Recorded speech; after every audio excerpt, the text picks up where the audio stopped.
మంచిని చేయుము. ప్రభుని మీదని భారము వేయుము. అతని దేశమున నివసించుచు సురక్షితముగా జీవించుము. ప్రభుని నమ్మినచో నీ కార్యములు నెరవేరును.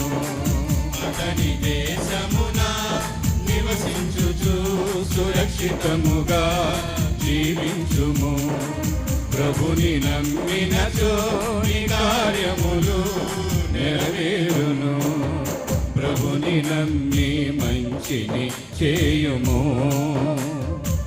ప్రభుని మీదని భారము